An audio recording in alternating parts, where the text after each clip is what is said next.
Assalamualaikum warahmatullahi wabarakatuh.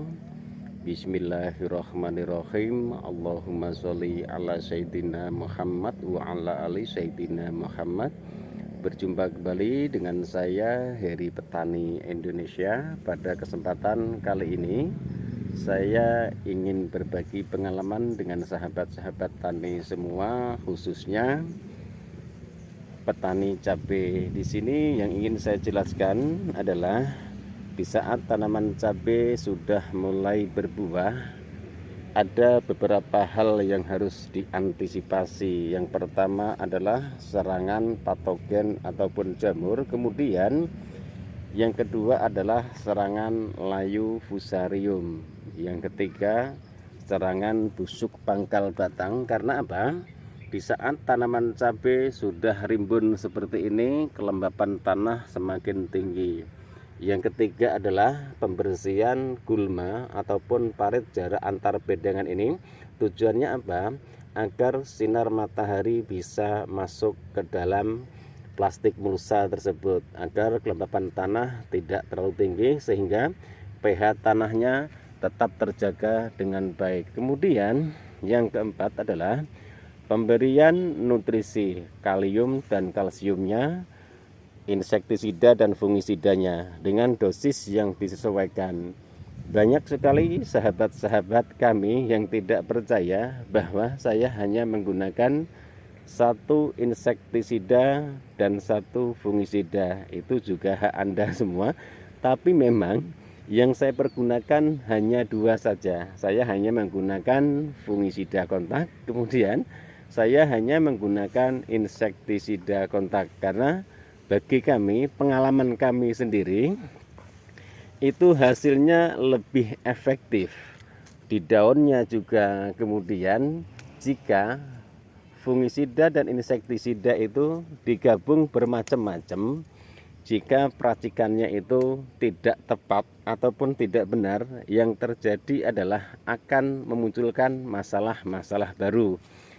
Banyak sekali teman-teman mempunyai kejadian di tanaman cabainya, tapi Anda semua, banyak sekali tanaman Anda yang mengalami bermacam-macam masalah, tapi Anda semua itu tidak pernah berpikir. Yang selalu disalahkan hanyalah penyakit, kemudian patogen ataupun jamur.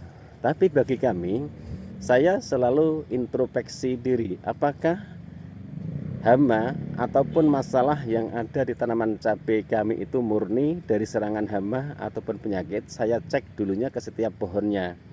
Misalnya layu fusarium, layu itu bisa terjadi karena kebanyakan dosis pemberian pupuk kimia.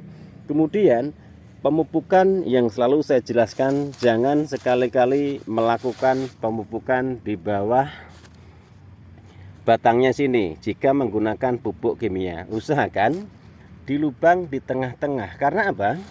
Di saat usia tanaman cabai sudah 100 hari lebih, itu akarnya ini sudah sampai ke sini, akar yang serabut teman-teman.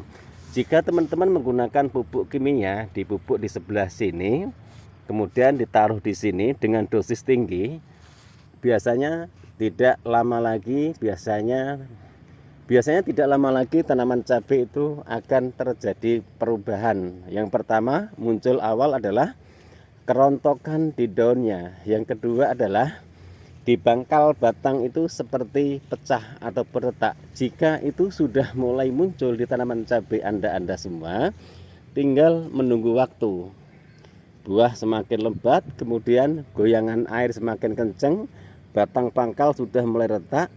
Masuk juga nanti rantingnya akan tergores, kemudian akan muncul masalah-masalah baru, yaitu warnanya coklat menghitaman, kemudian muncul masuknya patogen ataupun jamur. Karena di saat pangkal batang itu terluka, bakteri, patogen ataupun jamur itu sangat mudah sekali, apalagi kelembapan tanah itu tidak dijaga dengan baik. Makanya sering saya jelaskan, jika parit ini sudah mulai tinggi rumputnya, usahakan dibersihkan. Tapi juga ada yang bertanya, Pak, kalau saya nanamnya 18.000 kan tidak mungkin, harus dibersihkan secara manual. Lah, Jika Anda mempunyai pertanyaan seperti itu, berarti Anda harus siap-siap jika menggunakan herbisida.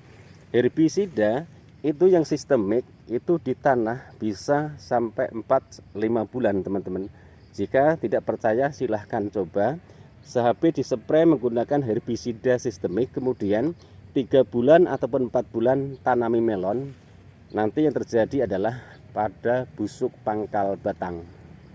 Itu yang selalu saya jelaskan ke teman-teman semua. Makanya lebih baik dikerjakan secara manual.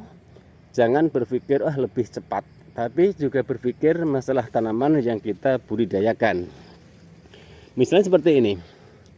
Bayangkan saja kalau tanaman sudah setinggi ini, serimbun ini, kemudian hanya rumput dispray menggunakan herbisida sistemik, yang terjadi biasanya akan muncul masalah baru karena sudah akar ini sudah mulai sampai di sini teman-teman. Bayangkan saja nyemprot rumputnya di sini. Kalau akar ini sudah terluka dengan bahan kimia ataupun bahan aktif herbisida, yang terjadi tanaman tersebut akan mengalami kontak. Yang pertama terjadi kelayuan, kemudian yang kedua adalah terjadi kerontokan daun. Jadi kerontokan daun itu tidak hanya disebabkan oleh busuk daun, bercak daun, tapi kesalahan dari segi pemupukan pun juga sangat sekali.